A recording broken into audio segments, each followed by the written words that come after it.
রাসূলুল্লাহ সাল্লাল্লাহু আলাইহি ওয়াসাল্লাম বলেন, আল গিনা গিনান নাফস। নবীজি বলেন, আত্মার ধনী, অন্তরের ধনী হলো প্রকৃত ধনী। যার চাহিদা আছে সে ধনী হতে পারে না, তার ধন সম্পদ তাকে ধনী বানাতে পারে না, কারণ চাহিদা যার বেশি সে ধনী হতে পারে না। এজন্য স্বল্পে তুষ্ট হওয়ার দরকার।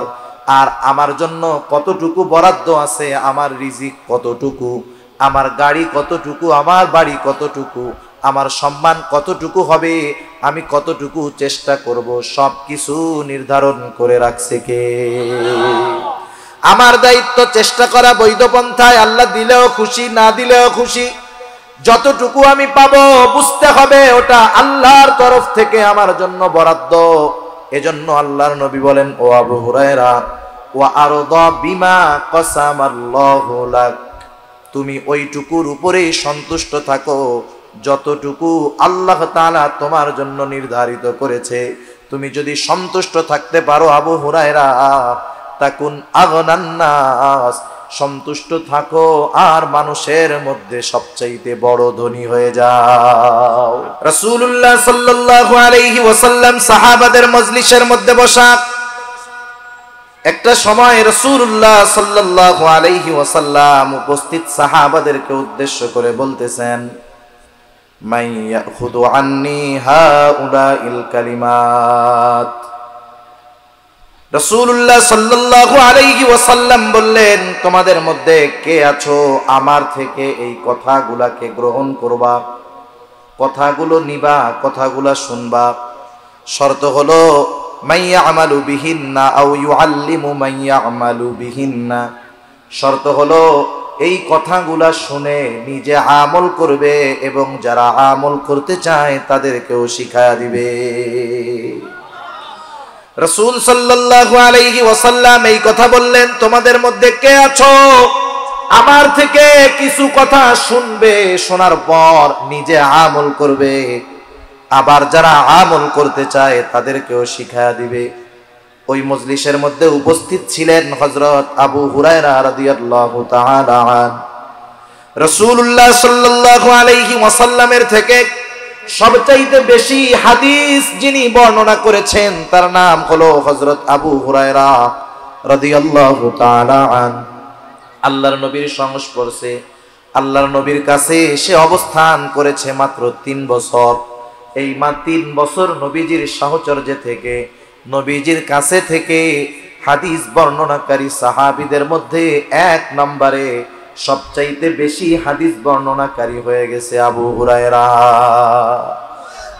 সে সব সময় রাসূল সাল্লাল্লাহু আলাইহি ওয়াসাল্লামের কাছে থাকতো। কত কষ্ট, খাবারের কষ্ট, ঘুমের কষ্ট, এরপরেও সব সময় নবীজির কাছে কাছে উনি থাকতেন। আল্লাহর রাসূল এই কথাগুলা বলার সাথে সাথে হযরত আবু হুরায়রা রাদিয়াল্লাহু তাআলা আনহু বললেন, আমি বললাম, ইয়া রাসূলুল্লাহ, আমি আছি।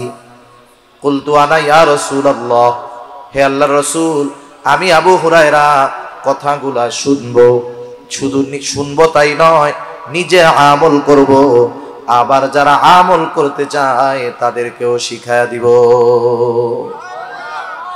হযরত আবু হুরায়রা রাদিয়াল্লাহু তাআলা আনহু আল্লাহর রাসূলের কাছে আসলেন। তিনি বলেন, ফাখাযা বিয়াদি ফাআদ্দা খামসা। রাসূল সাল্লাল্লাহু আলাইহি ওয়াসাল্লাম আমার হাতটাকে শক্ত করে ধরলেন। একটা মানুষ কখন আরেকজনের হাত ধরবে?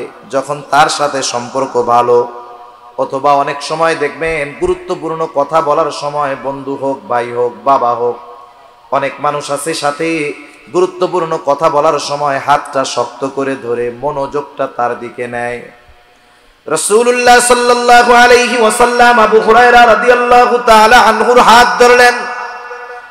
আবু হুরায়রা বলেন, ফাআদ্দা খামসান, গুনে গুনে নবীজি আমাকে 5টা উপদেশ দিলেন। কয়টা উপদেশ? আরো জোরে বলেন, কয়টা? 5টা উপদেশ দিলেন। 1 নম্বরে নবীজি বললেন, ও আবু হুরায়রা, ইত্তাকিল মাহারিমা তাকুন আবাদান নাস। রাসূলুল্লাহ সাল্লাল্লাহু আলাইহি ওয়াসাল্লাম 1 নম্বরে বললেন, ও আবু হুরায়রা, তুমি সকল প্রকার নিষিদ্ধ বিষয় থেকে বেঁচে থাকো, হারাম থেকে বেঁচে থাকো, পাপ থেকে বাঁচো, গুনার থেকে বাঁচো। ইত্তাকিল মাহারিম, সকল হারাম থেকে বেঁচে থাকো। তাহলে লাভটা কি হবে আবু হুরায়রা? যদি তুমি সব হারাম থেকে নিষিদ্ধ বিষয় থেকে বাঁচতে পারো, তাকুন আবাদান নাস, তুমি নিষিদ্ধ বিষয় হারাম জিনিস থেকে বাঁচো, তাহলে তুমি মানুষের মধ্যে সবচাইতে বড় আবেদ হয়ে যাবা। আর আমরা আবেদ কাকে বলি? যে নামাজ পড়ে, রোজা রাখে, তাহাজ্জুদ পড়ে, আওয়াবিন পড়ে, ইশরাক পড়ে, তাসবিহ তাহলিল পড়ে, সব নফল ইবাদত করে। আমরা মনে করি তারা আবেদ। এগুলা করার জন্য যে অনুৎসাহিত করা হচ্ছে তা না। সমস্যাটা কোথায় একটু বুঝেন। এগুলাও করে আবার গুনাহও করে। লোক আছে না নাই?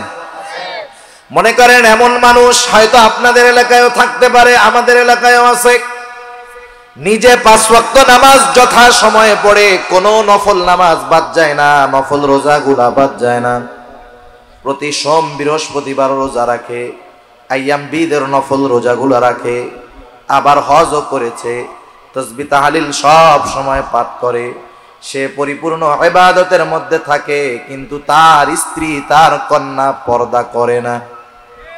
এমন ইবাদতওয়ালা লোক আছে না নাই? মনে রাখতে হবে, এই লোকটা যদিও ইবাদত করতেছে কিন্তু গুনাহ ছাড়তে পারে নাই, পরিবারকে গুনাহ থেকে বিরত রাখতে পারে নাই, প্রকৃত পক্ষে লোকটা আবেদ হতে পারে না। সেজন্য নিষিদ্ধ বিষয় থেকে বাঁচলে আবেদ হওয়া যায়। রাসূলুল্লাহ সাল্লাল্লাহু আলাইহি ওয়াসাল্লাম সেই জন্য বলেন, ইত্তাকিল মাহারিমা তাকুন আবাদান নাস। এই যে রমাদান মাস আসতেছে, কত গুরুত্বপূর্ণ একটি মাস, কত ফজিলতময় একটা মাস। এই মাস ফজিলতে ভরপুর, কতগুলা ফজিলত, আলাদা একটা বয়ান করা যাবে শুধু এই মাসের ফজিলত নিয়ে। এই মাসটা হলো সিয়াম কিয়ামের মাস।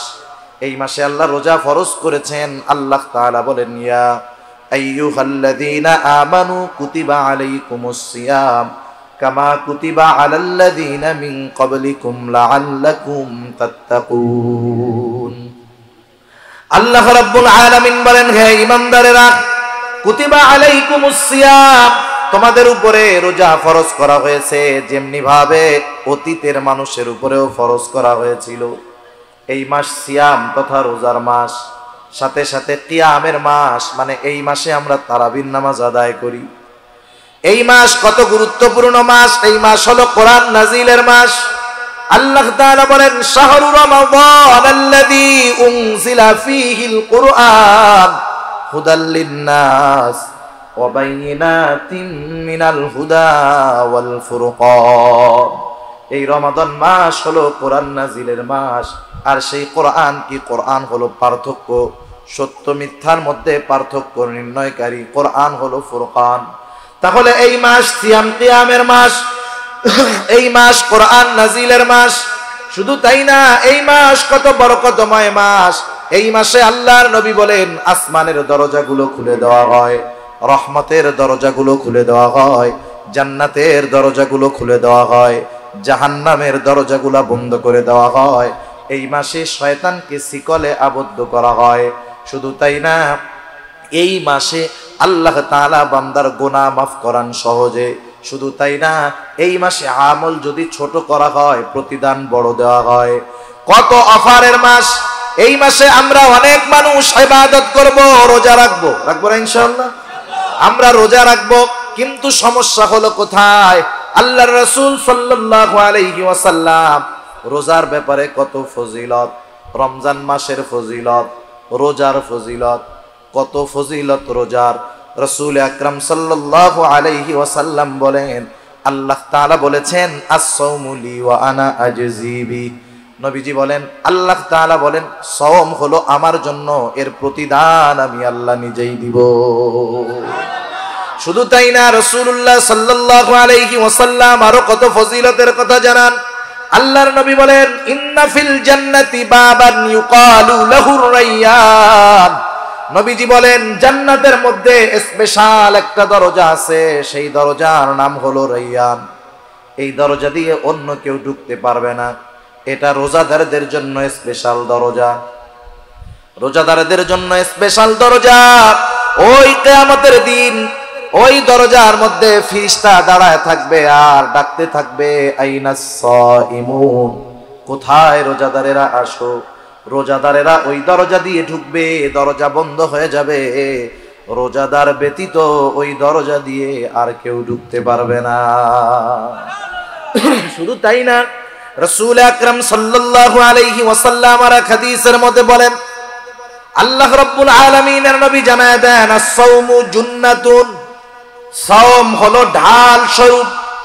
মানুষ যেমন নিজেকে শত্রুর অস্ত্রের থেকে ঢালের দ্বারা নিজেকে যেমন হেফাজত করে, রোজাদার কিয়ামতের দিন তার রোজার দ্বারা নিজেকে জাহান্নামের আগুন থেকে হেফাজত করবে। কত ফজিলত! রোজাদার না খায়া থাকলে একটা গন্ধ হয় গালে, অনেকে বুঝে না, অনেকে মনে করে রোজার দিন তো মুখে গন্ধ হইলে আল্লাহর কাছে খুব ভালো লাগে, এই চিন্তা কইরা মেসওয়াকও বাদ বেরাসও বাদ কিছুই করে না। আছে না এরকম? খবরদার, এই চিন্তা করা যাবে না যে মুখের গন্ধ, না না।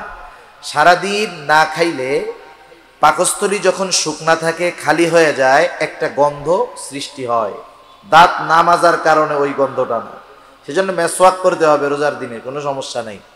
ওই পাকস্থলী খালি থাকার কারণে একটা গন্ধ হয়। যেমন আপনি যখন বাড়িতে যান বা গ্রামের বাড়িতে যান বা বাসা থেকে অনেক দিনের জন্য বের হন, বাসা ধুয়ে মুছে পরিষ্কার করে রেখে যাওয়ার পরেও 2-3 সপ্তাহ পরে যখন বাসায় আসেন, একটা গন্ধ সৃষ্টি হয়, নাকে পাওয়া যায়, ঠিক কিনা বলেন? ওই রকম পাকস্থলীতে যখন খাবার যায় না, শুকনা থাকে, একটা গন্ধ বের হয়।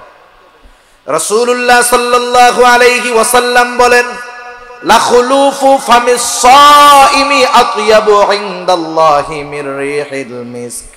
নবীজি বলেন, রোজাদার রোজা রাখার কারণে, না খাওয়ার কারণে যেই গন্ধ হয়, মুখের মধ্যে যেই গন্ধ সৃষ্টি হয়, নবীজি বলেন ওই গন্ধটা আল্লাহ তাআলার কাছে মিশক আম্বরের চাইতেও বেশি প্রিয়। লা খুলুফু ফামিস সাইমি আতয়াবু ইনদাল্লাহি মির রিহিল মিস্ক। রোজার আরো ফজিলত আছে, অভাব নাই ফজিলতের। এই যে রোজাটা যে আমরা রাখবো, সমস্যা হলো কি জানেন? আমরা রোজাটাকে মনে করি যে রোজা না খায়া থাকার নাম। সেহরি খাইলাম, সারাদিন যা খুশি করলাম, খালি খাইলে আর পান না করলে হলো, আর ইফতারির সময় ইফতার করলাম, আমি রোজাদার। না না, সম, সম আরবি, রোজা ফার্সি। আর সম শব্দের অর্থ হলো আল ইমসাকু আনিশ শাই, কিছু জিনিস থেকে বিরত থাকা, খাওয়া, স্ত্রীর কাছে যাওয়া, পান করা, এগুলা থেকে বিরত থাকা, সাথে সাথে আরো কিছু বিষয় থেকে বিরত থাকতে হবে। নবীজি এক হাদিসের মধ্যে বলেন, কারো রোজা হয় শুধু না খেয়ে থাকার নামান্তর। তারা সারাটা দিন না খেয়ে থাকে, এটাই হয়, বাকি কিছু হয় না। কারণ কি? কারণ ওই আল্লাহর বান্দা না খেয়ে আছে, রোজাও আছে, আবার মিথ্যা কথা বলতেছে, গুনাহ করতেছে, চোখের গুনাহ করতেছে, হাতের গুনাহ করতেছে, জবানের গুনাহ করতেছে, অন্যর হক নষ্ট করতেছে। রোজার মধ্যে সময় কাটে না, মোবাইলে গেমস খেলা কাটাইতেছে, সিনেমা দেখে সময় কাটাইতেছে। আল্লাহর কসম, যার রোজাটা হবে সাথে গুনাহ থাকবে, তার রোজা তাকে জাহান্নামের আগুন থেকে বাঁচাবে না। তার রোজা তাকে জাহান্নামের আগুন থেকে বাঁচাতে পারবে না। এজন্য নবীজি বলেন, কারো রোজা হয় না খেয়ে থাকার নামান্তর, এর দ্বারা কোনো মতে ফরজ আদায় হয়ে যায়, কিন্তু এক্সট্রা ফজিলত পাওয়া যায় না। মনে করেন 100-র মধ্যে 33 পাইলে পাস। কত পাইলে পাস? 33 পাইলে পাস। একজন 100-তে পাইছে 33, আর একজন পাইছে 100-তে 90। দুইজনেরই প্রাথমিক ফলাফল পাস, দুজনেরটাই কি পাস। একজন কোনো মতে পাস, আর একজন ভালো মতো পাস। একজন কোনো মতে পাস, আর একজন ভালো মতো পাস। বলেন তো, কোনো মতো পাস নিয়ে, মোটামুটি ফেলের পরে কোনো মতে পাস নিয়ে কোনো ভার্সিটিতে অ্যাডমিশন নেওয়া যাবে? ফর্মই তো তোলা যাবে না। এই বেটাও পাস, সেজন্য যে গোল্ডেন এ প্লাস পেয়েছে, ও সারা বাংলাদেশের যে কোনো ভার্সিটির ফর্ম উঠাতে পারবে, যে কোনো জায়গায় অ্যাপ্লাই করতে পারবে, ভর্তি পরীক্ষা দিতে পারবে। কিন্তু যে কোনো মতে পাস, সে কোনো মতে ঠেলা ঠুইলা মান সম্মান বাঁচাইছে, এই আর কি। এই পাশের দ্বারা চাকরি, ভালো জায়গায় ভর্তি, এটা অসম্ভব, ঠিক কিনা বলুন? ওই রকম ভাবে যে না খায়া থাকে তারটা কোনো মতে রোজা হয়, কিন্তু ওই রোজার দ্বারা আল্লাহর থেকে প্রতিদান পাওয়া যায় না, জাহান্নামের আগুন থেকে ওই রোজা তাকে রক্ষা করতে পারে না। এজন্য যেহেতু আমরা কষ্ট করে রোজা রাখবো, রাতের বেলা তারাবি আদায় করব, আমরা প্রত্যেকেই সচেষ্ট থাকব। আমার না খেয়ে থাকা হবে একটা রোজা, আর সারাদিন গুনাহ, অপরাধ, অন্যায় থেকে বাঁচার মাধ্যমে হবে আর একটা রোজা। সেজন্য আমরা বিরত রাখবো নিজেদের জবান, চোখ, সকল প্রকার গান, বাদ্য, গুনাহ থেকে। ওই সময় তো করবোই, সব সময়ের জন্য সবগুলা ছাড়বো, কিন্তু ওই সময়ের জন্য স্পেশাল ভাবে ত্যাগ করার অভ্যাস করব। কারণ কি? কারণ রোজা আমাদেরকে আত্মসংযমের শিক্ষা দিবে, রোজা আমাদেরকে গুনাহমুক্ত জিন্দেগি গঠনের শিক্ষা দিবে। ওই কথাই নবীজি বলতেছেন, ও আবু হুরায়রা, ইবাদত করে কেউ আবেদ হতে পারে না যদি সাথে সে গুনাহ করে। তুমি ইবাদত করবা, গুনাহগুলো আগে ছাড়ো। তুমি গুনাহ ছাড়ো, অল্প ইবাদত করলেও, দুনিয়ার মানুষ আবেদ না বললেও আল্লাহর দরবারে তুমি আবেদ বলে গৃহীত হয়ে যাবা। সুবহান। সেজন্য নবীও বলেন, আল্লাহ তাআলা বেশি ইবাদত চায় না। রাসূল আকরাম সাল্লাল্লাহু আলাইহি ওয়াসাল্লাম বলেন, আখলিস দীনাকা ইয়াকফিকাল আমালুল কলিল। তোমার ঈমান খাঁটি করো, অল্প আমল নাজাতের জন্য যথেষ্ট হয়ে যাবে। সেজন্য গুনাহমুক্ত আমল যদি হয়, গুনাহমুক্ত জিন্দেগি যদি হয়, গুনাহমুক্ত জিন্দেগি গঠনের অভ্যাস যদি হয়ে যায়, পাপ মুক্ত জিন্দেগি যদি আমরা গঠন করতে পারি, আমরা আমল অল্প করলেও আল্লাহর দরবারে আবেদ বলে স্বীকৃতি হয়ে যায়। সেজন্য গুনাহমুক্ত ইবাদত হবে, গুনাহ ছাড়তে হবে, অপরাধ ছাড়তে হবে, হারাম থেকে বেঁচে থাকতে হবে, গুনাহ ছাড়ার প্রতিজ্ঞা করতে হবে। কারণ অনেক মানুষ আছে একটা গুনাহ ছেড়ে তাওবা নসিব হয়েছে, আল্লাহর জান্নাতের বাসিন্দা হয়ে গেছে, আছে না নাই? সেজন্য আমরা জীবনের প্রত্যেকটা কাজ যদি শেষ কাজ মনে করে করি, তাহলে গুনাহমুক্ত জিন্দেগি গঠন করা সহজ। আরে গুনাহ ছেড়ে নেকের কাজ করে নাই, গুনাহ ছাড়ছে, তাওবা করছে, ও আল্লাহর দরবারে প্রিয় বান্দা হয়ে আল্লাহর দরবারে হাজির হয়েছে। সুবহানাল্লাহ। সেজন্য গুনাহ ছাড়ার দরকার, পাপ মুক্ত জিন্দেগি দরকার। রাসূলুল্লাহ সাল্লাল্লাহু আলাইহি ওয়াসাল্লাম সাহাবাদের সামনে বনি ইসরাইলের এক জালেমের ঘটনা বারবার বর্ণনা করে শুনাইছেন। রাসূলুল্লাহ সাল্লাল্লাহু আলাইহি ওয়াসাল্লাম বলেন, অতীতকালে বনি ইসরাইলের মধ্যে একজন জালেম ছিল, জালেম, সেই জালেমের নাম হলো কিফিল। হাদিসের মধ্যে আসছে কাফ ফা লাম, কিফিল হলো তার নাম। এই লোকটার ব্যাপারে নবীজি বলেন, এমন কোন গুনাহ নাই যেটা কিফিল করে নাই, এমন কোন গুনাহ নাই যেটা কিফিল করে নাই। রাসূল আকরাম সাল্লাল্লাহু আলাইহি ওয়াসাল্লাম বলেন, একদিন ওই জালেম কিফিলের কাছে একটা লোক আসছে, একটা মহিলা আসছে কিছু টাকা নেওয়ার জন্য। মহিলা জালেম কিফিলের কাছে এসে বলে, ও কিফিল, আমি অভাবে পড়েছি, কষ্টে আছি কিফিল, আমাকে কিছু সহযোগিতা করো, আমাকে কিছু টাকা ধার দাও। জালেম কিফিল মানুষকে টাকা ধার দিত না, তার অভ্যাস ছিল সে মানুষকে সুদে টাকা দিত। আছে না নাই? সুদখোর। কতজন রোজার মাসে সেহরি ইফতারি ঘাপায়া খাবে, কিন্তু টাকা ঘুষের সুদের, আছে না? একবারে সামনে ডালি ভরা ইফতারি, সেহরির অভাব নাই, কিন্তু টাকা হারাম। হায় হায়, এই হারাম খাইয়া, হারাম পইরা ইবাদতই তো কবুল হবে না, ঠিক না? জালেম কিফিল বলে, আমি কাউকে টাকা ধার দেই না, আমার থেকে টাকা নাও, সুদে নিতে হবে। মহিলা অভাবে পড়ে গেছে, তো হওয়ার ওয়াদা দাও।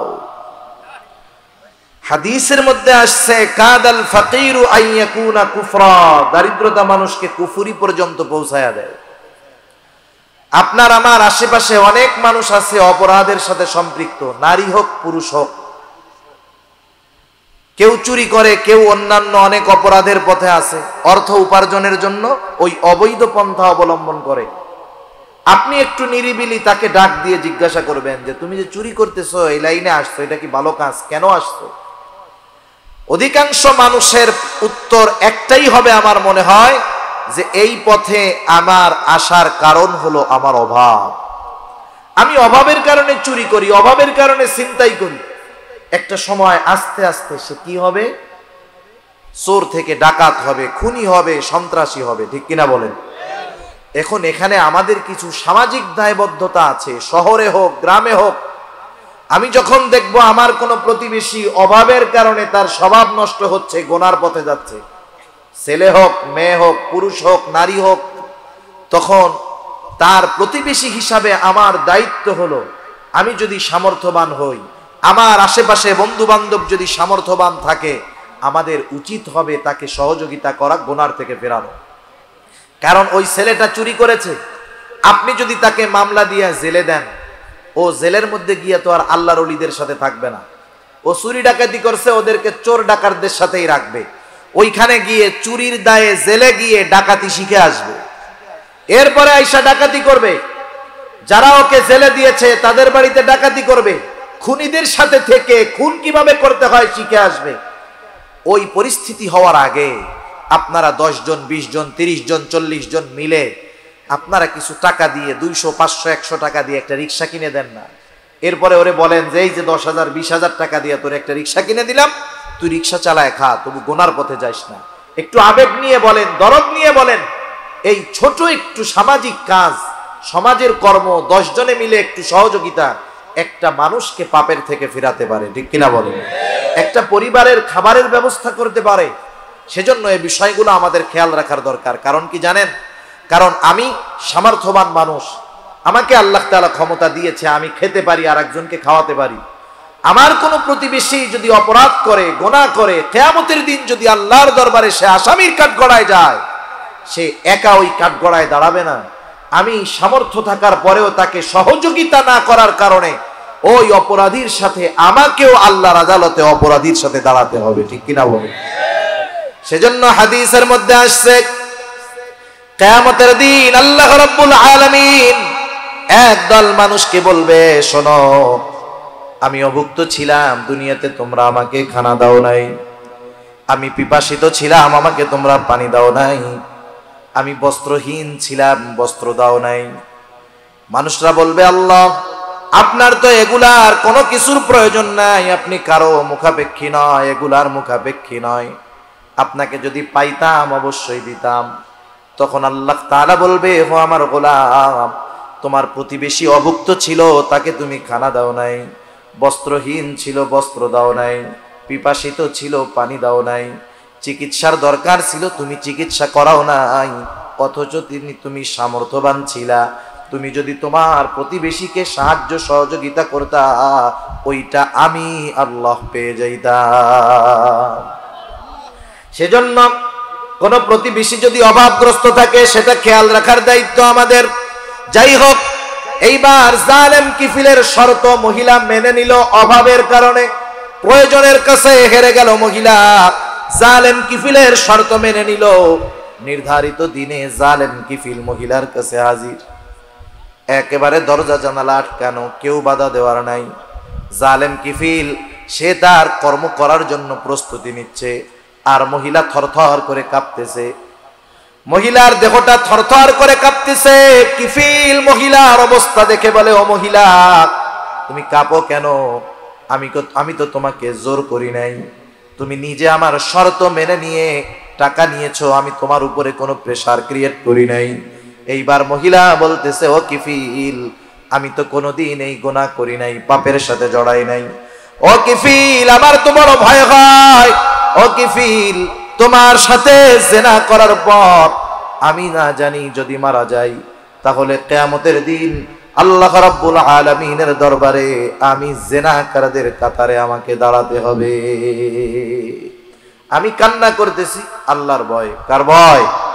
জোরে বলেন, কার ভয়? আল্লাহ তাআলার ভয়। জালেম কিফিলের একটা কথায় হয়তো অন্তরের পরিবর্তন চলে আসছে। সে হয়তো চিন্তা করছে, দেখো, আমি জীবনে কোন গুনাহ নাই করলাম না, অথচ মহিলা একটা গুনাহ করবে, তাও ইচ্ছা করে নয়, বাধ্য হইতেছে করতে, তাই তার এত ভয়। আর আমার জিন্দেগি তো গুনাহ ছাড়া কিছু নাই। তার মধ্যে তাওবার অনুভূতি, তাওবার অনুশোচনা জাগ্রত হলো, গুনার থেকে ফিরলো, তাওবা করলো।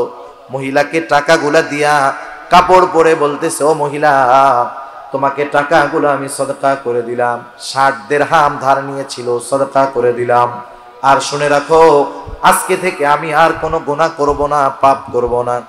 জালেম কিফিল তওবা করে বাড়িতে চলে গেল। ঘটনাক্রমে রাতের বেলায় দুনিয়া থেকে চলে গেল জালেম কিফিল।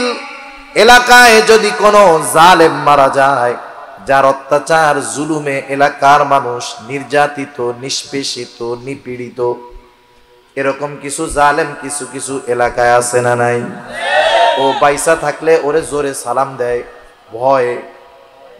মানুষকে সম্মান কয়েক কারণে করে, একটা করে তার ব্যক্তিত্বের কারণে, আর একটা করে তার ভয়ে, ঠিক না? মনে করেন অনেক সময় আপনারা মুরব্বীদেরকে সালাম দেন, দুর্বল মানুষ, কেন সালাম দেন? সম্মানের কারণে। ওলামায়ে কেরাম সম্মান করেন, সালাম দেন সম্মানের কারণে। অনেক সময় কাল্লু মস্তানরেও সালাম দেন, দেন না? কেন দেন? ভয়ে, না জানি সালাম না দিলে কোন সময় কি করে বসে, তার ঠিক আছে। সেজন্য মানুষ জালেমদেরকেও সম্মান করে ভয়ে। ওই ধরনের কোন জালেম যদি মারা যায়, অনেক মানুষ মারা গেলে দোয়া পড়ে ইন্না লিল্লাহ, কিন্তু ওই ধরনের কোন জালেম মারা গেলে মুখে ইন্না লিল্লাহ, অন্তরে বলে আলহামদুলিল্লাহ, ঠিক কিনা বলে? জালেম কিফিল মারা গেছে, এলাকার মধ্যে খবর ছড়ায় গেছে কিফিল মারা গেছে, এলাকার মানুষ খুশি, কিন্তু কিফিল তো গত রাত্রে তওবা করছে। হাদিসের মধ্যে আসছে আল্লাহ রাব্বুল আলামিন কিফিলের দরজার মধ্যে কুদরতি ভাবে লিখে দিয়েছে, তোমরা কিফিলকে জালেম বলো না, কিফিল তওবা করেছে, আমি আল্লাহ কিফিলের গুনাহগুলা ক্ষমা করে দিয়েছি। তাহলে দেখেন, গুনাহ ছাড়ার মাধ্যমে আল্লাহর বন্ধু হওয়া যায়, আল্লাহর ওলি হওয়া যায়, বড় আবেদ হওয়া যায়। আমি ইবাদত করলাম, নামাজ পড়লাম, রোজা রাখলাম, তাহাজ্জুদ পড়লাম, মানুষের হক নষ্ট করলাম, নিজে গুনাহ করলাম, চোখের গুনাহ করলাম, হাতের গুনাহ করলাম, পায়ের গুনাহ করলাম, রোজা রাখলাম, জবান দিয়ে গীবত করলাম, পরনিন্দা করলাম, আমি অন্যের হিংসা বিদ্বেষ অন্তরের মধ্যে লালন করলাম। এই যে ইবাদত করলাম, এই ইবাদতগুলা আমাকে আবেদ বানাতে পারবে না যতক্ষণ না আমি গুনাহ ছাড়বো। সেজন্য গুনাহ মুক্ত জিন্দেগি গঠন করতে হবে। যে কোনো পাপ করার আগে চিন্তা করতে হবে যে এই পাপটা করতে করতে আমি যদি মারা যাই। একটা সময় মানুষ বৃদ্ধ হলে মারা যাইতো, আগের সময় এই সিস্টেমটা ছিল, কিন্তু এখনকার সময় সমীকরণ বলতেছে যে বর্তমান সময়ে মৃত্যুর হার বৃদ্ধদের চাইতে যুবক বয়সের মানুষদের বেশি। যুবক মানুষের মৃত্যুর হার বেশি, অ্যাক্সিডেন্ট করে মরে, স্ট্রোক করে মরে, বিভিন্ন নেশাদ্রব্য পান করার মাধ্যমে মরে। সর্বসাকুল্য যুবক তরুণ প্রজন্মের মধ্যে মৃত্যুর হার বেশি। মনে করেন আপনি সিনেমা দেখতেছেন একা একা এক রুমে, কেউ দেখতেছে না, এটা দেখতে দেখতে যদি আপনি মারা যান, বলেন তো ওইখানে তো গুনাহ হবে, রহমতের ফেরেশতা আসতে পারবে? তাহলে এই মৃত্যুটা কেমন মৃত্যু হবে? আপনি রাতে ঘুম আসতেছে না, কানের মধ্যে ইয়ারফোন দিয়ে, হেডফোন দিয়ে আপনি গান শুনতে শুনতে ঘুমাচ্ছেন। এই ঘুম তো আপনার জীবনের শেষ ঘুম হতে পারে। আপনি কি করতে করতে ঘুমাইলেন চিন্তা করেন তো। ইমানি মৃত্যু সম্ভব? আপনি বাসে গেছেন, রোড অ্যাক্সিডেন্টে মারা যায়, আমরা তো দোয়া করি আল্লাহ তার শহীদের দরওয়াজা দিয়েন, শহীদের মর্তবা দিয়েন, কিন্তু ও যখন বাস অ্যাক্সিডেন্ট করতেছিল তখন গান শুনতে শুনতে ঘুমাইতেছিল। সেজন্য গুনাহ ছাড়তে হবে আগে, গুনাহ ছাড়া বড় আবেদ হওয়া যায় না। এজন্য রাসূলুল্লাহ সাল্লাল্লাহু আলাইহি ওয়াসাল্লাম এক নম্বরে বললেন, ইত্তাকিল মাহারিমা তাকুন আহবাদান নাস। ও আবু হুরায়রা, তুমি নিষিদ্ধ বিষয়গুলা ছাড়ো, মানুষের মধ্যে বড় আবেদ হয়ে যাবা। আর একটা হাদিস আপনাদেরকে শোনাই। রাসূল আকরাম সাল্লাল্লাহু আলাইহি ওয়াসাল্লাম একদিন ফজরের নামাজের পূর্বে মসজিদে নববীর মধ্যে বসে আছেন। ফজরের নামাজের পূর্বে হঠাৎ করে রাসূলুল্লাহ সাল্লাল্লাহু আলাইহি ওয়াসাল্লাম বলতেছেন, শোনো, এখন যেই ব্যক্তি দরজা দিয়ে ঢুকবে সে জান্নাতি। নবীজি ঘোষণা দিলেন, এখন যেই ব্যক্তি দরজা দিয়ে ঢুকবে সে জান্নাতি। এই ঘোষণা দেওয়ার সাথে সাথে সবার নজর দরজার দিকে, কোন আল্লাহর বান্দা ঢুকতেছে। সবাই দরজার দিকে তাকায় দেখলো একজন লোক ঢুকছে। যেই লোকটার অজুর পানি দাড়ি বেয়ে বেয়ে পড়তেছে আর বাম হাতের মধ্যে তার জুতা, এই লোকটা মসজিদের দরজা দিয়ে ঢুকলো। প্রথম দিন গেল, দ্বিতীয় দিন আবার রাসূলুল্লাহ সাল্লাল্লাহু আলাইহি ওয়াসাল্লাম বলতেছেন ফজরের নামাজের পূর্বে, এখন যেই ব্যক্তি দরজা দিয়ে ঢুকবে সে জান্নাতি। সবার নজর দরজার দিকে। দেখা গেল গতদিন যেই লোকটা যেই অবস্থায় ঢুকছিল আজকেও সে ঢুকছে। তার মানে অজুর পানি দাড়ি বেয়ে পড়তেছে আর হাতের মধ্যে জুতা নিয়ে মসজিদে ঢুকলো। 2 দিন চলে গেল। তৃতীয় দিন ফজরের নামাজের পূর্বে আবার রাসূলুল্লাহ সাল্লাল্লাহু আলাইহি ওয়াসাল্লাম বলেন, শোনো, এখন যেই ব্যক্তি দরজা দিয়ে ঢুকবে সে জান্নাতি। আবার তাকায় দেখে সবাই গত 2 দিন যে ঢুকছে আজকেও সে। এক লোকের ব্যাপারে নবীজির ঘোষণা পরপর 3 দিন যে লোকটা জান্নাতি, এই লোকটা যে জান্নাতি কোনো সন্দেহ আছে? কোনো সন্দেহ নাই। একজন সাহাবী, তার নাম হলো আব্দুল্লাহ ইবনে আমর ইবনুল আস রাদিয়াল্লাহু তাআলা।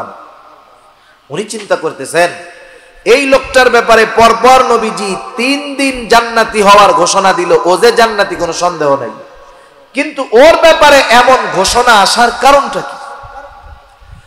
আব্দুল্লাহ ইবনে আমর ইবনুল আস চিন্তা করলেন ওর বাড়িতে যাইতে হবে, থাকতে হবে, দেখতে হবে। আব্দুল্লাহ ইবনে আমর ইবনুল আস ওই লোকটার কাছে গিয়ে বলে, ও ভাই, আমি 3টা দিন তোমার বাড়িতে মেহমান হতে চাই, 3টা রাত তোমার বাড়িতে থাকবো। আমার খাবার টাবার কোনো কিছুর দরকার নাই, শুধু আমি 3টা রাত এশা থেকে ফজর তোমার বাড়িতে অবস্থান করব। লোকটা বলে ঠিক আছে, কোনো অসুবিধা নাই। এইবার এশার নামাজ পড়ে 2 জন একসাথে বাড়িতে চলে গেল। স্বাভাবিক আল্লাহওয়ালা বুজুর্গ যারা, বড় আবেদ যারা, তারা রাতের নিরিবিলি সময়টাকে আল্লাহ তাআলাকে বেশি ডাকে, ঠিক কিনা বলেন? এইবার ওই লোকটা অপেক্ষা করতেছে, আব্দুল্লাহ ইবনে আমর ইবনুল আস অপেক্ষা করতেছে যে লোকটা কখন ঘুম থেকে উঠবে আর তার স্পেশাল আমলগুলা শুরু করে দিবে। অপেক্ষায় আছে। সারা রাত জেগে থাকলো আব্দুল্লাহ ইবনে আমর ইবনুল আস, কিন্তু লোকটার ঘুম থেকে উঠার নামে কোনো খবর নাই। ফজরের আজান দিল আর ঘুম থেকে উঠলো। প্রথম দিন সারা রাত জেগে থাকলো কিন্তু কোনো আমল দেখলো না। দ্বিতীয় দিন রাত আবার চিন্তা করতেছে আজকে বুঝি কিছু আমল করতে পারে, হয়তো গতকাল কোনো কারণে ঘুম থেকে উঠতে পারে নাই। আবার সারা রাত সজাগ। এশার নামাজ পড়ে ঘুমায়, ফজরের নামাজে উঠে চিন্তা করলো 2টা দিন চলে গেল, রাতে তো ঘুম থেকেই উঠলো না। এইবার তৃতীয় দিন অপেক্ষমান, সারা রাত সজাগ। আল্লাহর বান্দা আজকেও এশার নামাজ পড়ে ঘুমায়। এশার আজান না ফজরের আজান দিল আর ঘুম থেকে উঠলো। 3 দিন সারা রাত জায়গা থেকে দেখলো কোনো আমল নাই। কি করলো সারা রাত? কিছুই না, খালি ঘুমাইছে।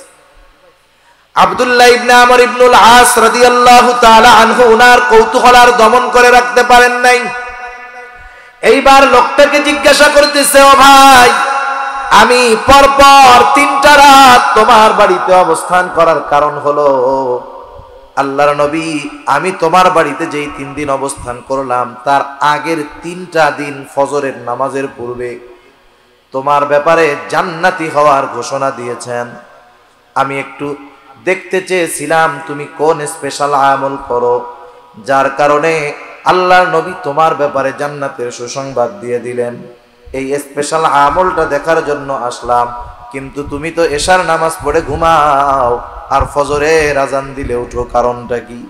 এইবার লোকটা বলে, শোনো ভাই, রাসূলুল্লাহ সাল্লাল্লাহু আলাইহি ওয়াসাল্লাম যদি আমার ব্যাপারে এমনটা বলে থাকেন তো আলহামদুলিল্লাহ। তুমি যে আশায় রাত্রি যাপন করেছো যে আমি কোনো স্পেশাল আমল করি নাকি, তুমি শুধু শুধু রাত জেগেছো।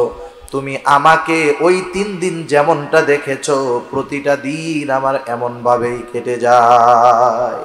তার মানে আমি রাত্রে জাগিও না, কোনো নফল ইবাদত করি না। যারা করে, অভ্যাস আছে যারা করেন, বাদ দিবেন না, এটা আমি অন্য জিনিসের জন্য বলতেছি। এখন দেখেন, তাহলে তুমি কোন আমলের কারণে এমন হয়েছে? বলে, হ্যাঁ, আমার একটা জিনিস মনে হয় এটার জন্য হতে পারে। আমি 5 ওয়াক্ত নামাজ পড়ি, 5 ওয়াক্ত নামাজ পড়ি, হারাম হালাল বেঁচে চলি, অন্যের হক নষ্ট করি না। যতটুকু ফরজ ওয়াজিব সুন্নাত আছে এইটুকু করি। বলেন, ফরজ ওয়াজিব সুন্নাত, সুন্নাতে মুআক্কাদা, এটা একটা মুমিনের জন্য স্বাভাবিক কর্ম, ঠিক কিনা বলেন? নামাজ পড়া এটা স্পেশাল কোনো ক্রেডিট না। আমি নামাজ পড়ি, নামাজি, এটা কোনো ক্রেডিট না। এটা আমার দায়িত্ব, এটা আমার কর্ম, এটা আল্লাহর পক্ষ থেকে আমার প্রতি আদেশ, এটা আমি করতে বাধ্য। তা আমি ওইগুলাই করি। আর অতিরিক্ত কি করি? যখন রাতে আমি ঘুমাইতে যাই, বিছানায় শোয়ার পরে আমাকে যারা কষ্ট দিয়েছে আমি তাদেরকেও মাফ করে দেই, আর কারো ব্যাপারে যদি আমার কোনো কষ্ট থাকে আমি তাদেরকেও মাফ করে দেই। সুবহান। মানে আমি আমার অন্তরটাকে ক্লিয়ার কইরা ঘুমাই। এখন বলেন, এই সাহাবী 5 ওয়াক্ত নামাজ পড়ছে, এতটুকু ফরজ ওয়াজিব সুন্নাতগুলা মেনে চলছে, আর এক্সট্রা ওই আমলটা করছে, অথচ এতটুকু আমল আল্লাহর রাসূল সাল্লাল্লাহু আলাইহি ওয়াসাল্লাম তার ব্যাপারে জান্নাতের সুসংবাদ দিয়ে দিয়েছেন। সুবহানাল্লাহ। এজন্য আমি আপনাদেরকে বলতে চাই যে কথা, যে অনেক ইবাদত করার কথা আমি আপনাদের বলবো না, আমি অনুরোধ করব গুনাহ ছাড়েন, আর ফরজ ওয়াজিব সুন্নাতে মুআক্কাদা এতটুকুর মধ্যে জীবনটাকে আনেন। আল্লাহর রাসূলের কথা অনুযায়ী তাকুন আবাদান নাস, মানুষের মধ্যে সবচাইতে বড় আবেদ হয়ে যাওয়া যাবে। ঠিক কিনা বলেন? আরে আবেদ দুনিয়ার মানুষ সার্টিফিকেট দিলে তো হবে না। দুনিয়ার মানুষ আপনারে আমারে আল্লাহর ওলি বুজুর্গ যা বলে বলুক, এই বুজুর্গি মরার পরে আছে কিনা, আল্লাহর দরবারে আছে কিনা, এটা হলো মূল। ঠিক কিনা বলেন? সেজন্য নবীজির 1 নাম্বার নসিহত, হারাম ছাড়ো, গুনাহ ছাড়ো, মানুষের মধ্যে সবচাইতে বড় আবেদ হয়ে যাবা। 2 নাম্বার নবীজি বলেন, ওয়া আরদা বিমা কসামাল্লাহু লাক তাকুন আগনান নাস। নবীজি বলেন, আল্লাহ তাআলা তোমার জন্য যতটুকু নির্ধারণ করে রাখছে, আল্লাহ তাআলা তোমার জন্য যতটুকু নির্ধারণ করে রাখছে ওইটুকুর উপরে তুমি সন্তুষ্ট থাকো। তার মানে এখানে স্বল্পে তুষ্টর শিক্ষা আমাদেরকে দেওয়া হচ্ছে। দেখবেন সমাজে অনেক মানুষ আছে, তার অঢেল টাকা নাই, বড় গাড়ি নাই, বাড়ি নাই, খুব কষ্টের মধ্যে জীবন যাপন করে, 3 বেলা কোনো মতে খায়, আলহামদুলিল্লাহ কোনো মতে একটা ঘরের মধ্যে থাকে। আপনি তাকে জিজ্ঞাসা করবেন, জিজ্ঞাসা করার সাথে সাথে লোকটা বলবে, আলহামদুলিল্লাহ, আল্লাহ তাআলা আমাকে ভালো রাখছে। সে যে অবস্থায় আছে ওই অবস্থার উপরে সে সন্তুষ্ট, আল্লাহর দরবারে শুকরিয়া আদায় করতেছে। আরেকজন গাড়ি বাড়ি অভাব নাই, অনেক মিল ফ্যাক্টরি, আপনি তারে জিজ্ঞাসা করবেন কেমন আছে, ও মাথায় হাত দিয়ে বলবে, ভাই কি যে টেনশনে আছি জানেন না, এই 5টা 6টা ফ্যাক্টরি নিয়ে, ওই ব্যাংকের লোন, এই ব্যাংকের ঋণ, এইটার কাজ, ওইটার কাজ, এর ঠেলায় আমার ঘুমই হয় না ভাই। এখন বলেন, এই লোকটার এত পেরেশানি, চিন্তা কেন? কারণ ওর চাহিদা এখনো পূরণ হয় নাই। ঠিক কিনা বলেন? আর ওই লোকটার টেনশন নাই কেন? আল্লাহ যেটুক দিয়েছে সেটুকুর উপরে সে সন্তুষ্ট আছে।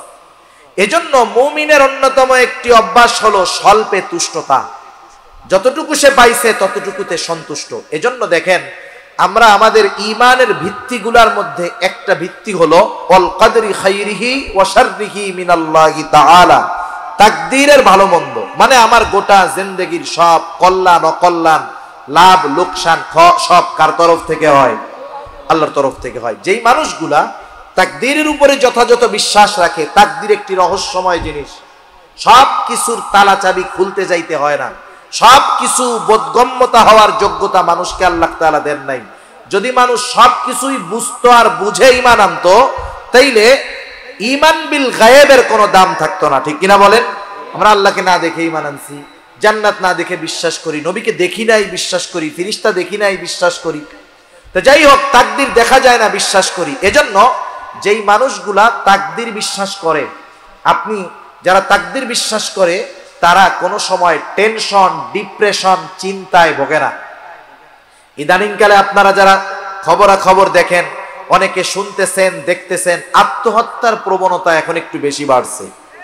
শুধু তাই না, কেউ লাইভে আইসা আত্মহত্যা করতেছে, কেউ লাইভে আইসা নিজের গায়ে আগুন ধরায়া দিচ্ছে, কেউ পিস্তল দিয়ে মাথার খুলি গুলি মেরে খুলি ফালায়া দিচ্ছে, কেউ গলায় দড়ি নিয়ে মরতেছে, হরেক রকম পদ্ধতিতে আত্মহত্যা করতেছে, কেউ লাইভে আইসা ছাদ থেকে লাফ দিয়ে আত্মহত্যা করতেছে। আত্মহত্যা মানুষ কেন করে? ডিপ্রেশন, চিন্তা থেকে করে। ঠিক কিনা বলেন? এখন তাদের চিন্তাগুলা ভালো না মন্দ আমি সেটা জানি না, সেটা তাদের ব্যাপার, কিন্তু তাকদীরে যারা বিশ্বাস করে এরা কোনো সময় ডিপ্রেশনে ভুগতে পারে না। মনে করেন আপনি একটা কাজের জন্য চেষ্টা করলেন, বান্দা চেষ্টা করতে পারে, কিন্তু গন্তব্যে পৌঁছানোর তৌফিক দেয় কে? যেমন যারা তাকদিরে বিশ্বাস করে তারা যখন কোনো চেষ্টা করে, ব্যবসায় হোক, চাকরি হোক, পড়াশোনা হোক, তারা তাদের সর্বোচ্চ চেষ্টার পরে যখন ওই কাজটা সফল হয় না, তখন কি বলে? আমি আমার চেষ্টা করেছি কিন্তু আল্লাহ তাকদিরে লেখেন নাই। ঠিক কিনা বলেন? এতটুকুর দ্বারা সে তার সব চিন্তা, পেরেশানি, টেনশন দূর করে ফেলতে পারে। কিন্তু যারা তাকদির অবিশ্বাস করে, যারা বলে চেষ্টাই সবকিছুর মূল, মেহনতি সবকিছুর মূল, তাকদির কোনো কিছু নাই, আমার চেষ্টাই আমাকে সফলতায় পৌঁছায়া দিবে, এখন ওই লোকটা যখন চেষ্টা করতে করতে সফল হবে না, মূলত তার তাকদিরে নাই, সে তো তাকদির বিশ্বাস করে না। ও যখন সফল হবে না, ও টেনশনে পড়ে যাবে। ঠিক কিনা বলেন? তখন কি করবে? ওই যে লাইভে আইসা পিস্তল দিয়ে মাথায় গুলি করবে, এইটা করবে, সেটা করবে। এই কেন হয়? এটা হওয়ার অন্যতম একটি কারণ তাকদির অবিশ্বাস এবং স্বল্পে তুষ্ট না হতে পারা। স্বল্পে তুষ্ট না হতে পারা। যার চাহিদা নাই সে হলো ধনী। মূলত ধনী কাকে বলে? যার চাহিদা নাই তাকে ধনী বলে। আল্লাহ যা দিছে আমার যথেষ্ট, তার মানে কি? চাহিদা নাই, ওই লোকটা ধনী। এজন্য নবী বলেন, টাকা পয়সা যার আছে, সম্পদ গাড়ি বাড়ি যার আছে, সে ধনী হতে পারে না। কে ধনী? রাসূলুল্লাহ সাল্লাল্লাহু আলাইহি ওয়াসাল্লাম বলেন, আল গিনা গিনান নাফস। নবীজি বলেন, আত্মার ধনী, অন্তরের ধনী হলো প্রকৃত ধনী। যার চাহিদা আছে সে ধনী হতে পারে না। তার ধন সম্পদ তাকে ধনী বানাতে পারে না, কারণ চাহিদা যার বেশি সে ধনী হতে পারে না। এজন্য স্বল্পে তুষ্ট হওয়ার দরকার। আর আমার জন্য কতটুকু বরাদ্দ আছে, আমার রিজিক কতটুকু, আমার গাড়ি কতটুকু, আমার বাড়ি কতটুকু, আমার সম্মান কতটুকু হবে, আমি কতটুকু চেষ্টা করব, সব কিছু নির্ধারণ করে রাখছে কে? আমার দায়িত্ব চেষ্টা করা বৈধ পন্থায়, আল্লাহ দিলেও খুশি, না দিলেও খুশি। যতটুকু আমি পাবো বুঝতে হবে ওটা আল্লাহর তরফ থেকে আমার জন্য বরাদ্দ। এজন্য আল্লাহর নবী বলেন, ও আবু হুরায়রা, ওয়া আরদা বিমা কসামাল্লাহু লাক, তুমি ওইটুকুর উপরেই সন্তুষ্ট থাকো যতটুকু আল্লাহ তাআলা তোমার জন্য নির্ধারিত করেছে। তুমি যদি সন্তুষ্ট থাকতে পারো আবু হুরায়রা, তাকুন আগনান নাস, সন্তুষ্ট থাকো আর মানুষের মধ্যে সবচাইতে বড় ধনী হয়ে যাও। কারণ নবীজি বললেন, আল গিনা গিনান নাফস, অন্তরের ধনী হলো প্রকৃত ধনী। 3 নাম্বার নসিহত, রাসূলুল্লাহ সাল্লাল্লাহু আলাইহি ওয়াসাল্লাম বলেন, ওয়া আহসিন ইলা জারিকা তাকুম মুমিনা। রাসূল সাল্লাল্লাহু আলাইহি ওয়াসাল্লাম বলেন, তুমি প্রতিবেশীর সাথে উত্তম আচরণ করো, তাহলে তুমি প্রকৃত মুমিন হয়ে যাবা। ওয়া আহসিন ইলা জারিক তাকুম মুমিনা। গ্রামে হোক আর শহরে হোক, আমাদের প্রতিবেশী কিছু মানুষ থাকে, থাকে কি থাকে না? প্রতিবেশী থাকে। প্রতিবেশীর একটা স্পেশাল হক আছে। প্রতিবেশী যদি অন্য ধর্মেরও হয় তারও একটা হক আছে। মুসলিমও যদি হয় হক আছে, অন্যান্য ধর্মাবলম্বী সে যদি আমার প্রতিবেশী হয় তারও একটা হক আমার উপরে আছে। 1 নাম্বার বিষয়, আমি কখনো প্রতিবেশীর কষ্টের কারণ হব না। আমি কখনো প্রতিবেশীর কষ্টের কারণ হব না। শহরের বাড়িতে তো বিশেষ করে পাশাপাশি রুমে অবস্থান করা হয়। আমার রুমে আমি ধুম সেট, এক সেটের মধ্যে সাউন্ড দিয়া গান শুনতেছি। কি আছে না এরকম? এমন গান শুনে জমিন সহ এরকম এরকম কাঁপে, জমিনও কাঁপে। প্রতিবেশীর বাচ্চা আছে, বৃদ্ধ মানুষ আছে, অসুস্থ মানুষ আছে, তাদের কষ্ট হইতেছে। আমারে যদি মানা করে উল্পা, আমি আমার ঘরে আমি বাজাই, আওয়াজ গেলে কি করবো? আছে না নাই? খবরদার।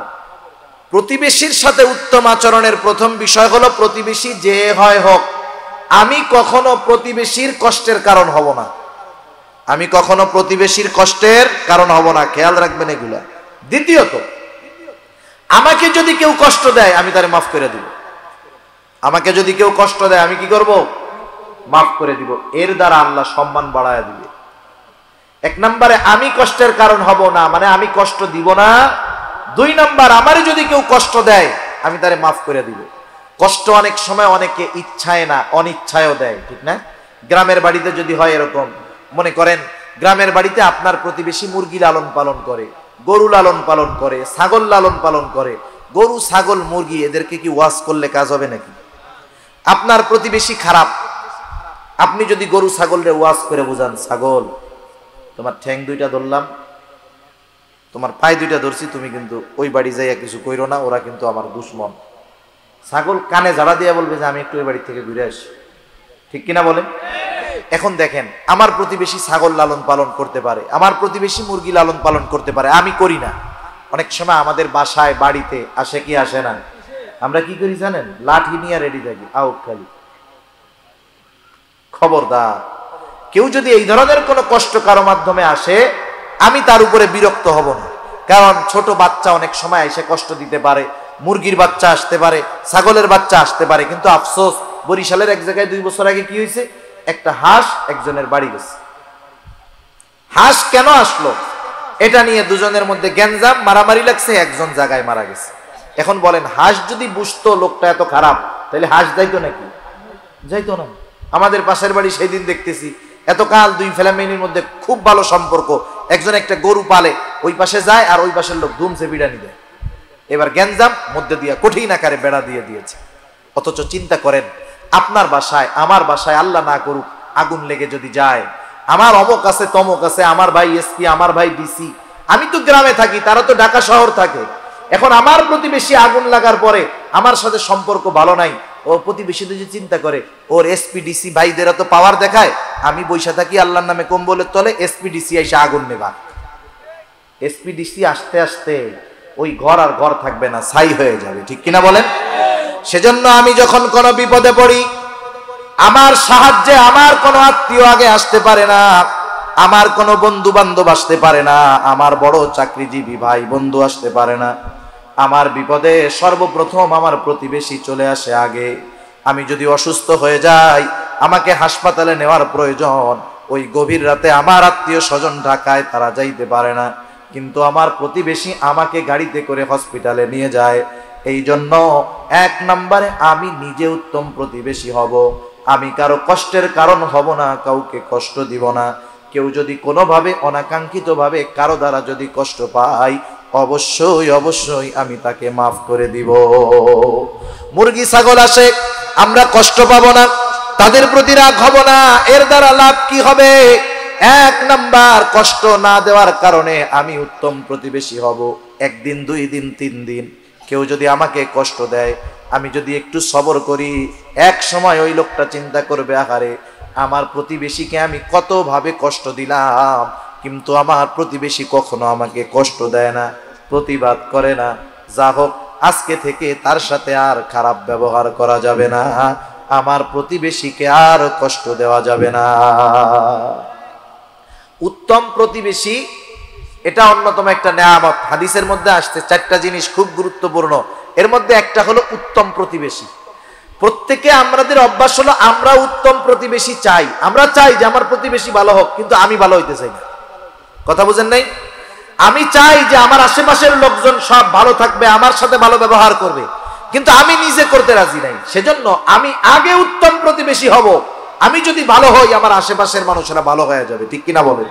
উত্তম প্রতিবেশীর দাম আছে। আব্দুল্লাহ ইবনে মুবারক রাহমাতুল্লাহি আলাইহি, জগৎ বিখ্যাত একজন মুহাদ্দিস আব্দুল্লাহ ইবনে মুবারক। আব্দুল্লাহ ইবনে মুবারকের বাড়ির সাথে একটা জমি বিক্রয় হবে, একজন বেধর্মী জমিটা বিক্রয় করবে, বিজ্ঞাপন লাগায় দিছে এই জমিটা বিক্রয় হইবে, যোগাযোগ করেন। একের পর এক মানুষ এসে তার সাথে জমি কেনার ব্যাপারে কথা বলে, কিন্তু লোক না জমির যেই দাম তার দ্বিগুণ চেয়ে বসে আছে। প্রত্যেকটা জায়গার একটা বাজার মূল্য আছে না? বাজার মূল্য যদি 10 লাখ হয়, আপনি নয় 10,000, 20,000, 1 লাখ বেশি চাইলেন, কিন্তু বাজার মূল্য 10 লাখ, তুমি দ্বিগুণ কেন চাও? এইবার বেধর্মী লোকটা বলতেছে, তোমরা বুঝতে পারো নাই, আমার জমির দাম আমি কেন চাইলাম? 1 নাম্বার, আমার জমির দাম সাধারণ দাম ঠিক আছে, কিন্তু জমির দাম দ্বিগুণ চাওয়ার কারণ হলো এই জমিটা যে কিনবে সে আব্দুল্লাহ ইবনে মুবারকের প্রতিবেশী হয়ে যাবে, এই জন্য এই জমির দাম আমি দ্বিগুণ চেয়েছি। এবার লোকজন বলতেছে আমারে দাও, আমারে দাও, লটারি শুরু হয়ে গেছে। তাহলে চিন্তা করেন, একজন উত্তম প্রতিবেশী এটা আমাদের জন্য কল্যাণকর জিনিস, আর একজন খারাপ প্রতিবেশী সে আমার জন্য কষ্টের কারণ। আল্লাহ রাসূল সাল্লাল্লাহু আলাইহি ওয়াসাল্লাম এক হাদিসের মধ্যে বলেন, প্রতিবেশীর যেই হকগুলো আছে, প্রতিবেশীর সাথে আন্ডারস্ট্যান্ডিং ভালো রাখতে হবে, সম্পর্ক ভালো রাখতে হবে। কিন্তু সমস্যা কি, এখনকার জামানায় সবচাইতে বড় শত্রু হলো প্রতিবেশী আর এক প্রতিবেশীর, ঠিক কিনা বলেন? অনেক সময় এমন হয়, সম্পদওয়ালা যারা, সম্পদওয়ালা টাকাওয়ালা যারা, এরা প্রতিবেশী যদি গরিব হয়, ও মনে মনে চিন্তা করে, ওরে যেমনেই হোক এখান থেকে যদি উচ্ছেদ করে দিতে পারতাম, আমার বিল্ডিংটা আর একটু বড় বানাইতে পারতাম, তাহলে আমার খুব ভালো হইতো। এই ধরনের চিন্তা কিছু মন মানসিকতা কিছু মানুষের আছে, এজন্য প্রতিবেশীরে কষ্ট দেয়। মনে করেন আপনি 3 তলায় থাকেন, শহরের বাড়িতে এই অবস্থাগুলো বেশি হয়। আপনি 3 তলায় থাকেন, নিচে টিন শেডওয়ালা লোক আছে না নাই? আপনি কি করেন, আপনার পোলার রাতের বেলা মুত আইছে, আপনি জানলা দিয়ে এখন আব্বা স্টার্ট দিয়ে দাও।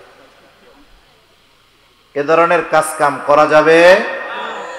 জানালা দিয়ে থুতু ফালাবেন না, কাশি ফালাবেন না, কারণ আপনার প্রতিবেশী ওইখানে আছে, এটা তার জন্য কষ্টের কারণ হবে। আল্লাহর রাসূল সাল্লাল্লাহু আলাইহি ওয়াসাল্লাম এগুলা নিষেধ করেছেন।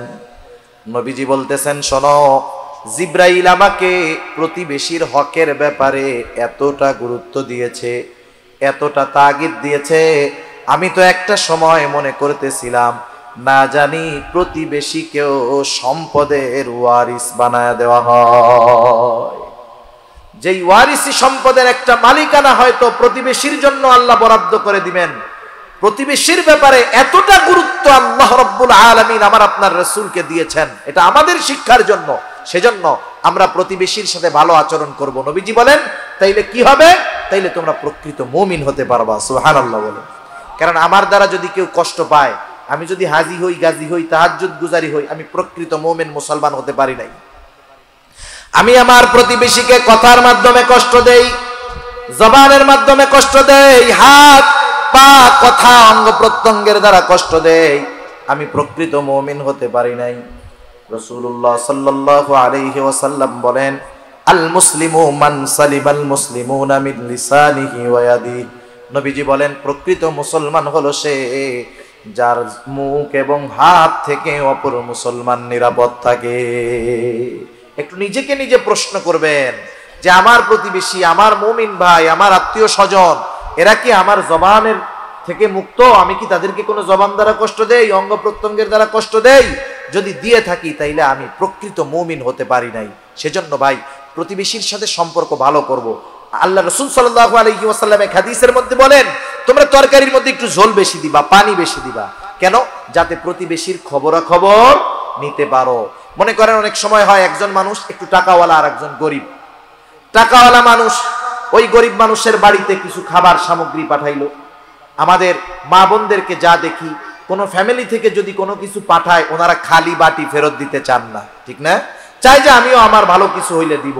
আপনি তো ডেলি গোশত খান, আপনার প্রতিবেশী মাসে একবারও পায় না, বছরে 2-3 বার পায় না। এখন ওর বাসায় একদিন গোশত কোনো মতে আসতে, ছাট ছুট যা হয় হোক, আপনি তো ডেলি খান। এখন ওর বাসায় খাবার পাঠাইছিলেন, ও বাটিতে একটু হাড্ডি হুড্ডি রান্না করে আপনার কাছে পাঠাইছে। আমাদের খাসলাত কি? ওইটা দেখার পরে আগে মুখ একটা ভেংসি মারে, এইগুলার কি দরকার ছিল, এগুলা আমরাও খাই না, আমাদের বাচ্চারাও খায় না। আরে ভাই, ওই লোকটা তো গরিব মানুষ, সে আপনার বাড়িতে বড় আশা করে নিয়ে আসছে।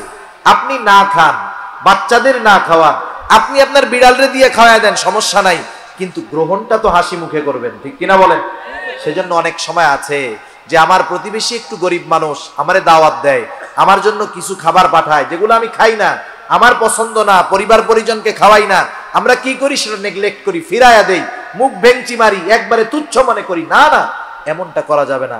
আমি হাসি মুখে নিব, আমি না খাই, ফালাইয়া দিলাম, অন্য আরেকজনকে দিলাম, কিন্তু আমি যদি তাকে ফিরাইয়া দেই মুখটা গোমড়া করে, সে অন্তরে কষ্ট পেয়ে যাবে, ঠিক কিনা বলেন? এজন্য প্রতিবেশীর সাথে আন্ডারস্ট্যান্ডিং ভালো হবে, প্রতিবেশীর সাথে সম্পর্ক ভালো করতে হবে, উত্তম আচরণ করতে হবে, কষ্ট দেওয়া যাবে না, কষ্টের কারণ হওয়া যাবে না। কেউ যদি অনাকাঙ্ক্ষিত ভাবে কষ্ট দেয়, সেটাকে কষ্ট মনে করা যাবে না। এই যে পাশাপাশি বাসায় যখন অবস্থান করা হয়, অনেক জায়গায় দেখেছি, অনেকে অভিযোগও করছে এরকম, হুজুর বাচ্চাটা আমার বাচ্চা, কয়েক মাস বয়স, ও তো বোঝে না, কান্নাকাটি করে, আমার পাশের প্রতিবেশী চরম আকারে আমাকে বকাঝকা করে, গালাগালি করে, বিরক্ত হয়, হুজুর কি করব? আমি বললাম, ভাই কি বলবো, একটু চিন্তা করে দেখেন, কোন বাচ্চা কি ইচ্ছা করে কান্না করায় নাকি মা বাপ? কান্না করে মা বাচ্চা, আইসা মা বাবাকে ধমক দেয়, কত খারাপ কথা বলে। এরকম অনেক সময় হতে পারে যে একজনের বাচ্চা কান্নাকাটি করতেছে রাতভর, আপনার একটু কষ্ট হচ্ছে, আপনি একটু সবর করেন না, আল্লাহ তাআলা এর প্রতিদান দিবে, ঠিক আছে ইনশাআল্লাহ। এগুলো আমরা খেয়াল রাখবো যে আমরা উত্তম প্রতিবেশী হব, উত্তম প্রতিবেশী হব, আর আল্লাহ তাআলা তাইলে আমাদেরকে উত্তম প্রতিবেশী মিলায় দিবে। 3 নাম্বার নবীজি বলেন, 4 নাম্বার নবীজি বলেন, ওয়া আহিব্বা লিন-নাস মা তুহিব্বু লিনাফসিকা তাকুম মুসলিমা। রাসূলুল্লাহ সাল্লাল্লাহু আলাইহি ওয়াসাল্লাম বলেন, তুমি মানুষের জন্য সেটাই পছন্দ করবা যেটা নিজের জন্য পছন্দ করো। তুমি মানুষের জন্য সেইটা পছন্দ করবা যেটা নিজের জন্য পছন্দ করো। এই যে রমজান মাস আসতেছে, বিভিন্ন গ্রুপ অফ ইন্ডাস্ট্রি জাকাত দিবে, জাকাত দিবে না? জাকাত দিবে, জাকাত, জাকাতের শাড়ি, জাকাতের লুঙ্গি ওই ঢাকা থেকে আনবে, এক একজনের একটা লুঙ্গি দিবে, একটা জাকাতের শাড়ি দিবে। মানুষ হুড়োহুড়ি করে আনতে যাবে, আনতে গিয়াও আবার অনেক মানুষ মারাও যাবে, ঠিক কিনা বলেন? এদেশে সব কিছুর দাম আছে, শুধু মানুষের জীবনের দাম নাই। তামাম দুনিয়ায় সব কিছুর দাম আছে, মানুষের জীবনের দাম নাই। ওই যে 25-30 জন প্রতি বছরই এরকম 50-60-100 জন মারা যায়, কিন্তু সিস্টেমের পরিবর্তন নাই। কারণ যারা জাকাত দেয় এরা আল্লাহর জন্য দেয় না, ওরা দেখানোর জন্য দেয়। আল্লাহর জন্য যদি জাকাত দিত তাইলে জাকাত গ্রহীতাও একটা সময় জাকাত দেওয়ার যোগ্যতা অর্জন করতো, ঠিক কিনা বলেন? মনে করেন জাকাতের মালের সিস্টেম হলো, যার উপরে জাকাত ফরজ সে যখন একজন মানুষকে, অসহায় দুস্থ মানুষকে জাকাতের টাকা দিয়ে দিবে, তখন ওই টাকার মালিকটা সে হয়ে যাবে। আর যারা জাকাত দেয় তাদের এই ক্রেডিট নেওয়ার কোনো ভাব নাই যে আমি জাকাত দিচ্ছি, বরং বিষয়টা এমন না, বরং বিষয় হলো আল্লাহ সুবহানাহু ওয়া তাআলা ধনীর সম্পদের মধ্যে দরিদ্র গরিব অসহায়ের হক রেখে দিয়েছেন আল্লাহ তাআলা। জাকাত দেওয়া মানে কোন দরিদ্র অসহায়কে সহযোগিতা করা তা নয়, বরং আল্লাহ প্রদত্ত হকটা তার কাছে পৌঁছায়া দেওয়া, ঠিক কিনা বলো? সেজন্য গরিবকে জাকাত দিয়ে আল্লাহর কাছে শুকরিয়া আদায় করার দরকার ছিল। আল্লাহ, তাদের হকটা আমার কাছে ছিল, আমি তাদের কাছে পৌঁছায়া দিতে পারছি, আপনার দরবারে শুকরিয়া আদায় করি। কিন্তু তা না কইরা কি করে, আরো ক্রেডিট দেখাবে, এমন পদ্ধতিতে জাকাত দিবে যাতে দারিদ্রতা দূর হয় না। একটা মানুষকে আপনি জাকাত দিলেন, আপনার 10 লক্ষ টাকা জাকাত হয়েছে। স্বাভাবিকভাবে আমাদের দেশে কোনো মানুষের কাছে যদি 50-55 হাজার টাকা, 52.5 ভরি রূপা অথবা 7.5 ভরি রূপা যদি উভয়টা টাকা মিলায়া থাকে, তাইলে 52.5 ভরি রূপায় যেই পরিমাণ টাকা হয়, ওই টাকা যদি কারো কাছে 1 বছর সংরক্ষিত থাকে তাহলে সে সাহেবে জাকাত হয়ে যায়, তার উপরে জাকাত দেওয়া ওয়াজিব হয়। তার কাছে যদি 50,000 টাকা থাকে সে 1250 টাকা জাকাত দিয়ে দিবে, বেশি থাকলে ওই অনুযায়ী শতকরা 2.5% হারে জাকাত দিয়ে দিবে। সহজ হিসাব, শেষ, ক্লিয়ার হিসাব। এখন দেখেন, মনে করেন এক্সাম্পল বোঝানোর জন্য বলি, আমার জাকাতের টাকা হয়েছে 1 লক্ষ টাকা, কথার কথা, আমি 1 লক্ষ টাকা জাকাত দিব। আমি যদি 200 মানুষের মধ্যে ওই 1 লক্ষ টাকা দেই, এক একজন পাবে কয় টাকা? 500 টাকা। কয় টাকা? 500 টাকা দিয়ে আজকের জামানায় একদিনের বাজার হয় না। এতে কি হবে? ওই দরিদ্র মানুষগুলো দরিদ্রই থেকে যাবে। কিন্তু আমি যদি এটা করতাম, আমি 10টা রিক্সা কিনলাম, 1 লক্ষ টাকা দিয়ে 4টা-5টা আমি ইজি বাইক কিনলাম, রিক্সা কিনলাম, আমি 10 জন জাকাত গ্রহীতা নিতে পারে এমন লোককে বললাম, ভাই শোনো, এই যে 10টা রিক্সা 10 জনকে দিলাম, ওই এক একজনের ফ্যামিলিতে 5 জন করে জাকাত খাওয়ার উপযুক্ত লোক আছে, আমি একজনকে দিলাম, উপকার হলো 6 জনের। কয় জনের? জোরে বলেন, কয় জনের? 6 জনের। সে ওটা পরিশ্রম করে ইনকাম করে খাইতে পারলো। এই সিস্টেমে জাকাত দেওয়ার দরকার ছিল। যদি দেওয়া হতো তাহলে সমাজ থেকে জাকাত নেওয়ার লোক পাওয়া যাইতো না, অধিকাংশ মানুষ জাকাত দেওয়ার যোগ্যতা অর্জন করতো, ঠিক কিনা বলে? সেজন্য আমাদের সমাজ ব্যবস্থায় যে পদ্ধতিতে জাকাত দেওয়া হয়, এর দ্বারা জাকাত আদায় হয় না, এর দ্বারা জাকাত আদায়ও হয় না, দারিদ্রতাও দূর হয় না। মূল উদ্দেশ্য যেটা ছিল জাকাতের, এটার দ্বারা হাসিল হয় না। তা যে কথার থেকে গেলাম, জাকাত দিচ্ছ, কাপড় দিচ্ছ, ভালো কথা, কমপক্ষে ওই ধরনের একটা লুঙ্গি দাও যেই ধরনের লুঙ্গি তুমি নিজে পরো, ঠিক কিনা বলেন? ওই ধরনের একটা শাড়ি দাও যেই শাড়ি তুমি তোমার ওয়াইফকে পছন্দ করে কিনে দাও। কিন্তু তুমি এমন লুঙ্গি দাও, মাশাআল্লাহ, একবার ধোয়ার পরে ওইটা তেনা না লুঙ্গি টেরি পাওয়া যায় না, ঠিক কিনা বলেন? বলেন তো, এরকম যদি কাউরে দেয়, সে যদি ওইটা নিয়ে বলে, স্যার এইবারের এই কাপড়টা যেহেতু দেওয়ার পরে মালিক তো দেওয়ার পরে মালিক তো ওই যাকাত গ্রহীতা, সে তখন ওইটা কাউরে হাদিয়া দিতে পারবে, কোনো অসুবিধা নেই। সদকার মাল নবী রাসূলগণ খাইতেন না, কিন্তু যখন কাউকে সদকা করা হতো, কারো মালিকানায় যখন চলে যেত, সে যখন মালিক হতো, ও যখন বলতো ইয়া রাসূলুল্লাহ এটা হাদিয়া, তখন আল্লাহ রাসূল খাইতেন, নিতেন। এখন ওইটা তো মালিক হয়ে গেছে, সে গিয়ে যদি বলে যে এখন তো আমি এটার মালিক, এটার হাদিয়া দেওয়ার যোগ্যতা অধিকার আমার আছে, আমি আপনাকে ভালোবাসা এই শাড়িটা আর এই লুঙ্গিটা দিলাম, আপনারা দুইজন পইরেন, বলেন তো পরবে? উল্টা থ্রেট দিয়ে কি বলবে, কত বড় সাহস, আমার যাকাতের শাড়ি লুঙ্গি নিয়ে আবার আমারে হাদিয়া দেয়, কত বড় সাহস। এ ধরনের দান সদকায় কোনো লাভ নাই। এজন্য নবী বলেন তুমি অপরকে সেটাই দিবা যেটা তুমি নিজে পছন্দ করো। সুবহানাল্লাহ। এজন্য নবীজি বলেন ওয়া আহিব্বা লিন-নাস মা তুহিব্বু লিনাফসিক, তুমি নিজের জন্য যেটা পছন্দ করো মানুষের জন্য সেটা পছন্দ করবা। তুমি পছন্দ করো মানুষ তোমাকে সালাম দিবে, তাইলে তুমি কি করবা? তুমিও মানুষকে সালাম দিবা। তুমি চাও কেউ তোমাকে কষ্ট না দিক, তাইলে তুমিও মানুষকে কষ্ট দিবা না। তুমি চাও মানুষ তোমার সাথে ভালো ব্যবহার করুক, তাইলে তুমিও মানুষের সাথে ভালো ব্যবহার করবা। সেজন্য নবী বলেন আবু হুরায়রা ওয়া আহিব্বা লিন-নাস, মানুষের জন্য তুমি সেটাই পছন্দ করবা, মা তুহিব্বু লিনাফসিক, যেটা নিজের জন্য পছন্দ করো। তাহলে কি হবে? তাকুম মুসলিমা, তুমি প্রকৃত মুসলিম হতে পারবা। এরপরে নবীজি বলেন ওয়ালা তুকসিরিয যিহকা ফাইন্না কাসরাতায যিহকি তুমিতুল কলব। নবীজি বলেন ও আবু হুরায়রা ওয়ালা তুকসিরিয যিহকা, অতিরিক্ত হাসি হাসবা না, অতিরিক্ত হাসি হাসবা না, কারণ অতিরিক্ত হাসি অন্তরকে মৃত বানায় দেয়। আল্লাহ তাআলা কোরআনুল কারীমের মধ্যে বলেন ফালইয়াদহাকু কলিলান ওয়ালইয়াবকু কাসীরা। আল্লাহ রাব্বুল আলামিন বলতেছেন ফালইয়াদহাকু কলিলা, হাসো কম কাঁদো বেশি, কারণ এই জিন্দেগিটা খুব সংক্ষিপ্ত। আমার আগে হযরত বলতেছিলেন যে এই হায়াতটা বড় সংক্ষিপ্ত, বড় সংক্ষিপ্ত। কত সংক্ষিপ্ত এটা মৃত্যুর পরে টের পাওয়া যাবে।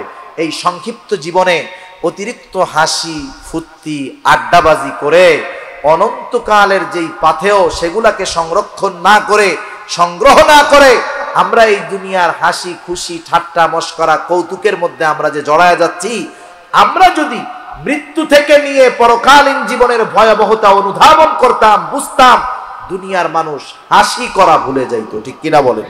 দুনিয়ার মানুষ হাসা ভুলে যাইতো। দেখেন সাহাবায়ে কেরাম কান্নাকাটি করতেন, কি পরিমাণ কান্নাকাটি করতেন। জান্নাতের সুসংবাদ পাওয়ার পরেও তারা কান্নাকাটি করতেন। আমি একটা ঘটনা বলে আলোচনা শেষ করে দিব, 5-7 মিনিট, আর বেশি না। হযরত ওসমান রাদিয়াল্লাহু তাআলা নাম শুনছেন না আপনারা? রাসূল আকরাম সাল্লাল্লাহু আলাইহি ওয়াসাল্লাম হযরত ওসমান রাদিয়াল্লাহু তাআলা আনহুর সাথে ওনার দুটো কন্যা বিবাহ দিয়েছেন। প্রথম জন মারা যাওয়ার পরে দ্বিতীয় জন দিলেন, দ্বিতীয় জনও মারা গেছে। এখন নবীজির আর অবিবাহিত কোনো কন্যা নাই। নবীজি বললেন ও ওসমান, আমার তো আর কোনো কন্যা অবিবাহিত নাই, যদি আমার আরো একটা কন্যা থাকতো তোমার সাথে আমি তাকে বিবাহ দিয়ে দিতাম।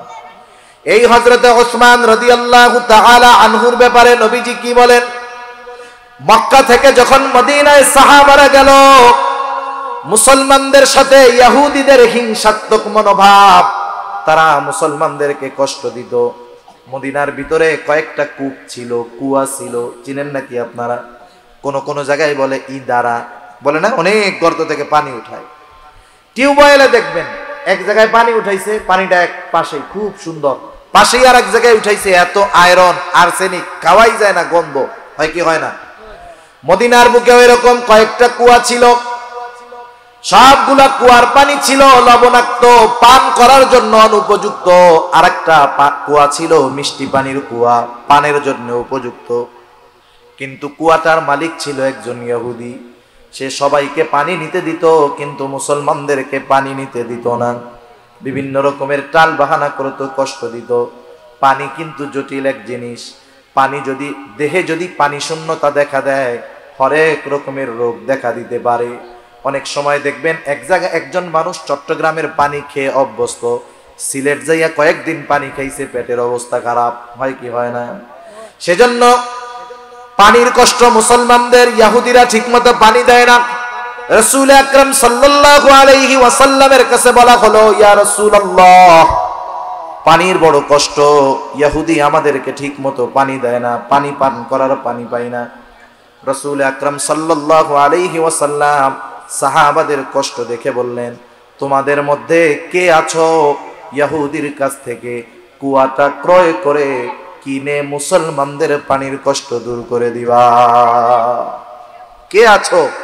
কে আছো এই কাজ করবা? নবীজি ঘোষণা দিয়ে দিয়েছেন। আর সবাই জানে আল্লাহর রাসূল যখন কোনো কথা বলেন, যখন কোনো আদেশ করেন, কিছু বলেন, সাহাবারা তাদের জীবন দিয়ে হলেও সেই আদেশ পালন করার চেষ্টা করে, ঠিক কিনা বলেন? ইহুদির কাছে খবর গেছে, ইহুদি বুঝতে পারছে কাম সারা, এইবার আমার এই কুয়া আমি 10 গুণ দাম দিয়ে বিক্রয় করতে পারবো, তারও বেশি দিয়ে পারবো, কারণ মুহাম্মাদের অনুসারী এই কুয়ার যা দাম বলবো ওরা সেটা দিয়ে কিনবে। অনেকে আশা করে গেছে, মনে করেন কুয়ার দাম 10,000 টাকা, একজন নিয়ে গেছে 20,000, কুয়াটা বেচবা? হ্যাঁ বেচবো। কত দিবা? 20,000। আরে মিয়া, এই মাল কি 20,000 নাকি?